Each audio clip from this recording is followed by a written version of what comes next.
Hello.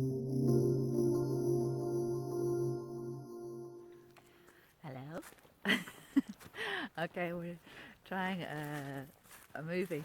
Are we? Yeah, Okay. yeah. This could be a bit, Tricky. wobbly for the people watching it. I think it might be a bit sick. No, it's going to be too wobbly. I think. Is it? Yeah. Well, let's have a bit of fun. Okay. Anyway, you don't have to give it to anybody, but it doesn't have to go to the world. It's just us having our own little home movie we can look back on in years and say, oh, look, that's us on the Camino. Oh, and we were young. Oh. We're not young. What age are we? 100. What are we now? Oh, between us. Yeah. We are 7. 107. Oh my God, we're ancient though. Yeah. But we're not quite as ancient as the trail that we're walking today. No, we're not. And we are walking on the Camino, El Camino de Santiago de la Compostela.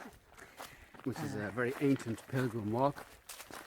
And we are in a part which is, I suppose, about 150 miles north of the Pyrenees. So we're in southwest France. In the Dordogne, Yeah, well, very close. yeah. And we're just doing a short part of the Camino today. We're doing about a 3-hour walk. How many kilometres? Not that much. Oh, not too many, no. But it's up and down some It's pretty beautiful hilly. hills. Yeah, it is, Hilly. yeah. But most importantly, it is just very, very, very beautiful. Don't know if you can see. I'm going to stop for a second and do a 360. Show you some of the woodland behind us. It's all oak trees and then the Camino itself. We've kind of moved from, some of it's on dirt tracks like this, and other bits are on very quiet roads. And I don't know if you can hear what's going on around us. It's very, very quiet. A lot of buzzing. There's a lot of buzzing, a lot of cicadas, a lot of birds, and it's very beautiful. And why are we doing it? Why are we out walking today? Well, yesterday we had, actually both of us had what we would call one of those kind of wobbly days, where things just weren't kind of, for me anyhow, I'll speak personally, things weren't sitting right in me. I just didn't feel great, and I really felt a kind of a constriction in my chest, particularly between my kind of heart chakra and throat, and I felt a kind of a tightness there. And as we both do, I kind of brought it to my own attention, more and more deeply, breathed it into it, spoke to Jenny a little bit about what I felt it might be, and kind of worked through it all. And Jenny was having her own wobbles yesterday as well, and I suppose as a result of both of us being honest about what was going on and just working with the energy of the present moment, breathing, talking, we tended to kind of work through it quite easily. And out of that arose the wish to walk a little bit the next day and to kind of plan the next few days. We're just going to perch down here. Yeah. Be a bit less wobbly. Wobble cam. A bit like us yesterday. Wobble cam, yeah, a bit like us. We were wobbly yesterday. Yeah. Yeah, so we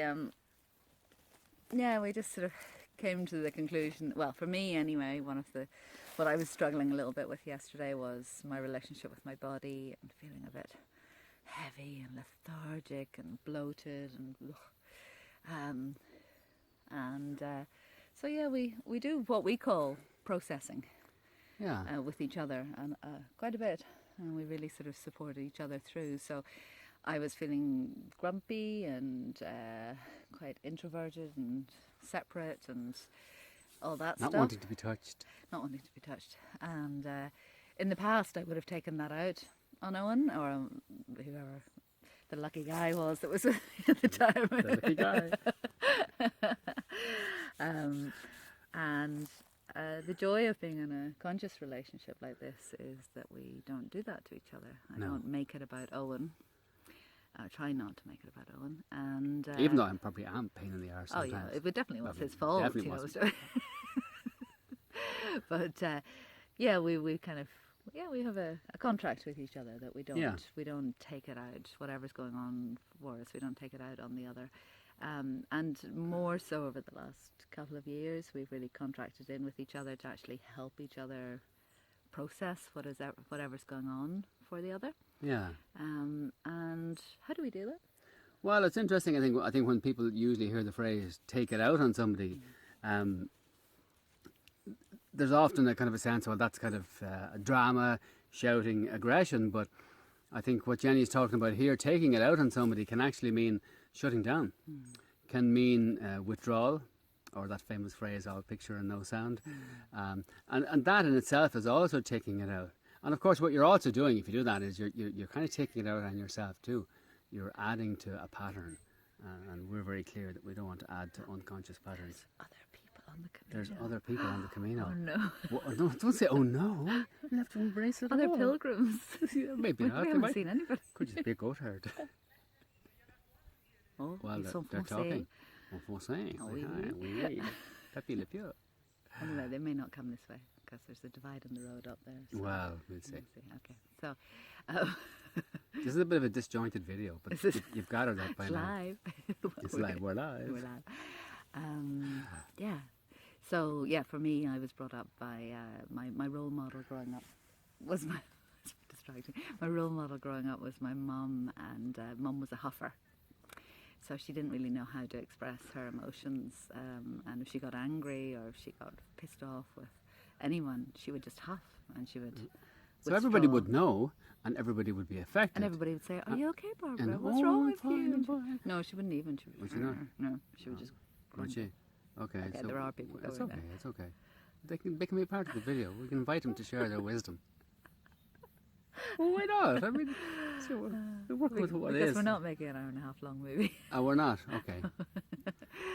So anyway, that's what we do. We just help each other through it in different ways. And I might pause this and start again in a minute. Really? Yes, Oh, Jenny.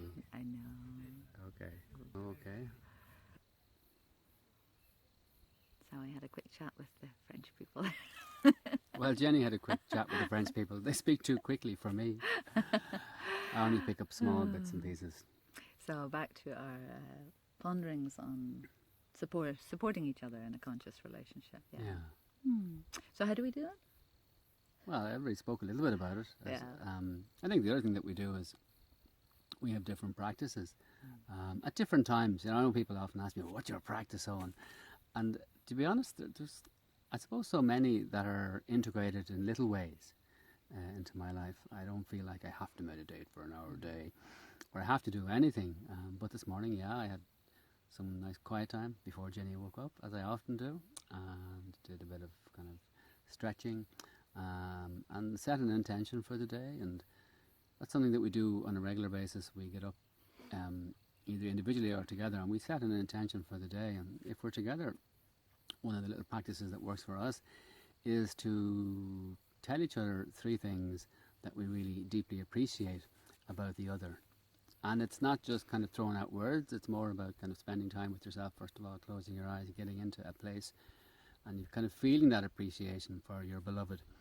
Even if, you know, she pissed you off the previous day or whatever, you know, it's like, that's not important. It's like, okay, what do I deeply appreciate about Jenny? So being able to voice that and say to her that I, you know, deeply appreciate her curiosity about life, her willingness to always dive deeper, to talk about her edges, to be very, very open and honest about her past, and all of that. There's a beautiful openness in Jenny, which I deeply appreciate. So even just voicing that for her to hear that, I think reaffirms the relationship in different ways. And Jenny's very good at voicing appreciation for me too. So that's one of our little practices, which, if you're up for it, might help you guys too, if you're in a conscious relationship.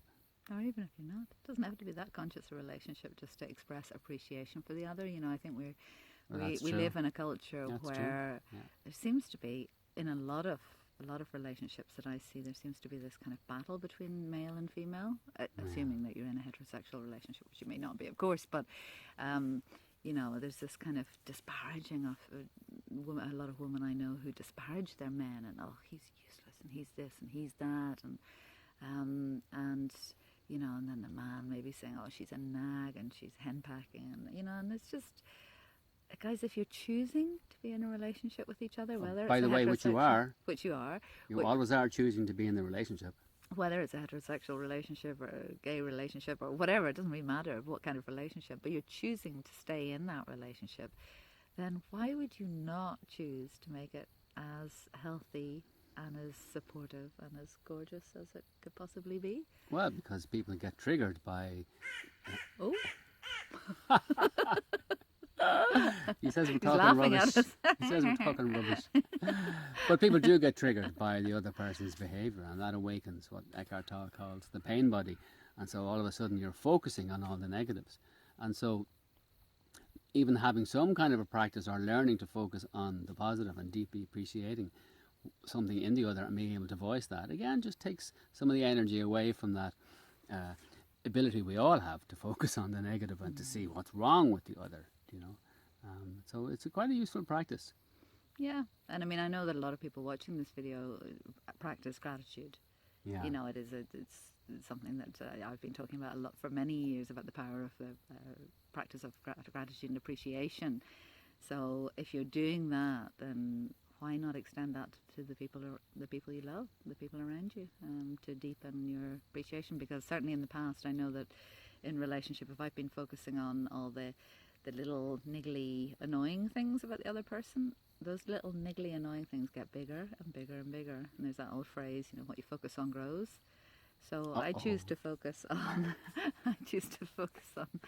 on the things that I really appreciate and I'm deeply grateful for, about this man sitting beside me who's willing to go for a beautiful long walk on the Camino on a stunningly gorgeous late October, nearly November day. So there you go. Yeah. Anything else to add at this point in time? Well, we could talk about our intention for, even when we came out for the walk, we had decided that in the walk itself, we would set an intention.